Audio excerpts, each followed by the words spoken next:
श्रीला प्रभुपाद जी ने 1972 में अपने श्रीमद् भागवत के अनुवाद और तात्पर्य के संकलन में कुछ ब्रेक लिया और ब्रेक लेकर श्रीला प्रभुपाद जी ने श्री चैतन्य चरितामृत अगले 2-3 साल तक अनुवाद किया। अगर चैतन्य चरितामृत लिखने के लिए वो ब्रेक नहीं लेते तो हो सकता है 12 स्कंद श्रीला प्रभुपाद जी कंप्लीट कर भी सकते थे भागवत की। लेकिन श्रीला प्रभुपाद इस्कॉन के संस्थापक आचार्य ने बीच में भागवतम अनुवाद और तात्पर्य कुछ समय के लिए स्थगित करके उसे विराम देकर श्री चैतन्य चरितामृत का अनुवाद और तात्पर्य अंग्रेजी भाषा में देना आरंभ किया। क्यों? क्योंकि वो जानते थे कि जो गौड़ीय परंपरा में लोग आ रहे हैं, भक्त आ रहे हैं, वो श्री चैतन्य महाप्रभु के चरित्र को, उनकी शिक्षाओं को, उनके गुणों को लोगों के सामने जो उदाहरण उन्होंने प्रस्तुत किया है उसको भली भांति समझे। That's why Srila Prabhupada took that break। और फिर 2 या 2.5 वर्ष में श्रीला प्रभुपाद जी ने संपूर्ण चैतन्य चरितामृत हम सभी के लिए भेंट स्वरूप प्रदान किया। कंप्लीट चैतन्य चरितामृत को उन्होंने तात्पर्यों के साथ अंग्रेजी भाषा में प्रस्तुत किया। और यहां तक कि श्रीला प्रभुपाद मॉर्निंग वॉक पर थे और भक्त लोगों ने कहा कि अभी हम लोगों को इस चैतन्य चरितामृत के बाकी कई वॉल्यूम्स जो बचे हैं उसको प्रकाशित करने में 2-3 साल और लग जाएंगे। प्रभुपाद ने कहा नहीं, ये जितने वॉल्यूम्स बचे हुए हैं 15, 16, 18 जितने भी हो उन सभी को 2 महीने में मुझे प्रिंट करके चाहिए। 2 महीने के अंदर प्रिंट करो। भक्तों को लगा मजाक कर रहे हैं।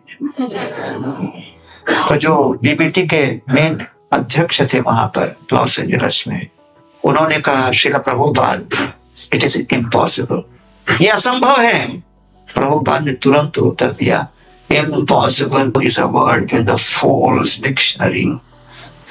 इतना ही कहा और प्रभुपाद आगे चलते चले गए।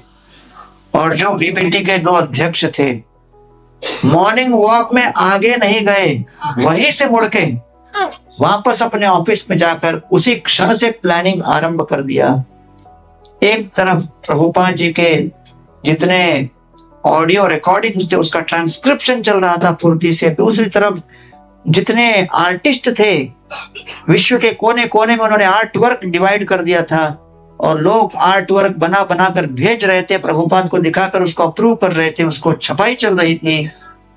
वो 2 महीने लगभग 100 के ऊपर भक्त लोग रात्रि की निद्रा भंग करके अथक परिश्रम करके 2 महीने के अंदर संपूर्ण चैतन्य चरितामृत प्रभुपाद जी के सामने प्रस्तुत किया।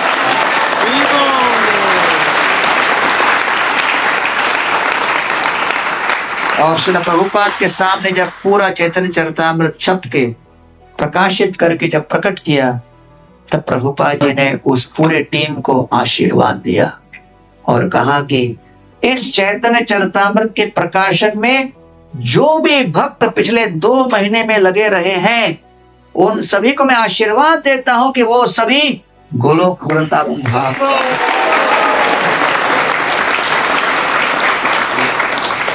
ये श्रीला प्रभुपाद जी का भाव था। लोई बाजार में जब उस समय कृष्ण बलराम मंदिर का कंस्ट्रक्शन चल रहा था तो प्रभुपाद जी फोगला आश्रम में रहते थे। भक्त लोग फोगला आश्रम से निकल कर जा रहे थे, कंस्ट्रक्शन चल रहा था कृष्ण बलराम मंदिर का। रास्ते में कोई एक ब्रजवासी दुकान, मिठाइयों का दुकान चला रहे थे, तो उन्होंने भक्त लोगों को बुलाकर कहा चलिए आज सुबह सुबह मैं आप लोगों को कुछ प्रसाद देना चाहता हूँ, निःशुल्क लीजिए, सेवा। तो भक्त लोग वहां खड़े हो गए क्योंकि इस प्रकार के प्रस्ताव के लिए ज्यादा सोचना नहीं पड़ता।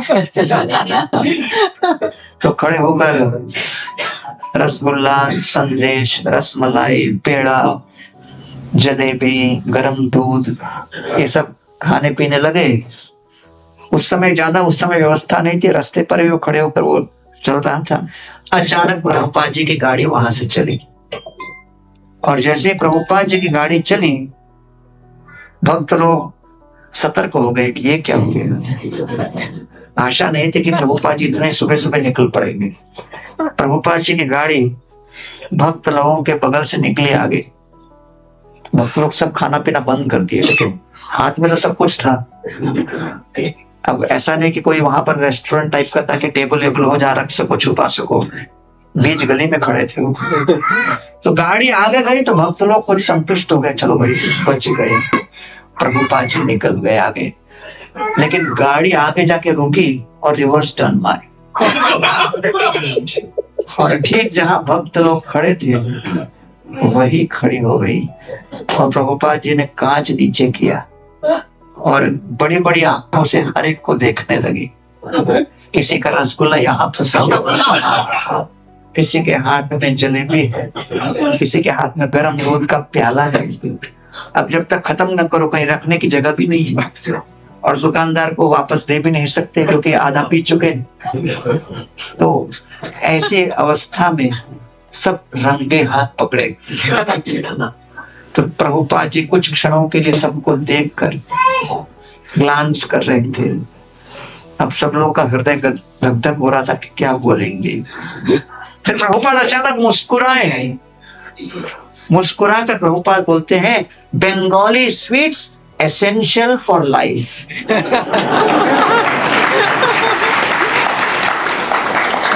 सब भक्त लोग बहुत प्रसन्न हो गए, बोले चलो भाई प्रभुपाद जी ने आशीर्वाद। 2-3 साल बाद प्रभुपाद जी कैलिफोर्निया में कोई कॉलेज प्रोग्राम करके बाहर निकले, तो बाहर बुक टेबल थी। बुक टेबल के बगल में भक्त लोगों ने ये लगा के रखा था प्रसादम का स्टॉल।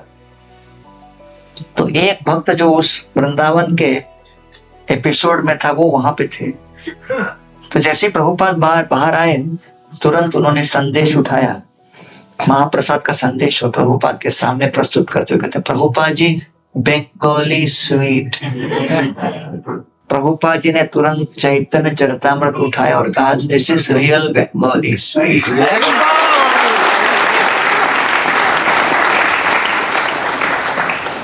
तो इसलिए श्रील प्रभुपाद जी ने हम सभी के समझ के लिए, इस तत्व को समझने के लिए, चैतन्य महाप्रभु को पूर्ण रूप से अपने जीवन में उनकी शिक्षाओं को आत्मसात करने के लिए इन लीलाओं को विस्तृत रूप से वर्णन किया है श्री चैतन्य चरितामृत के माध्यम से।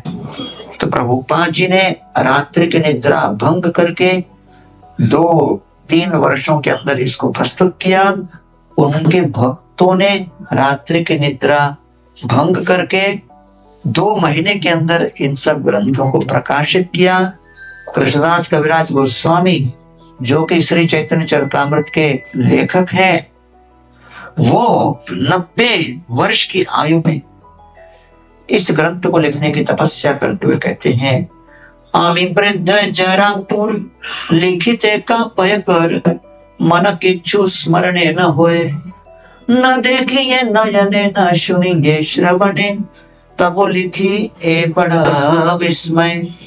मैं वृद्ध हो गया, लिखिते कांपय कर जब लिखने का प्रयास करता हूं तो मेरे हाथ कांपने लगते हैं। मन किच्छु स्मरणे न होए, मन में मैं कुछ स्मरण नहीं कर पा रहा। न देखिए नयने, मैं देखता हूं तो कुछ दिखता नहीं।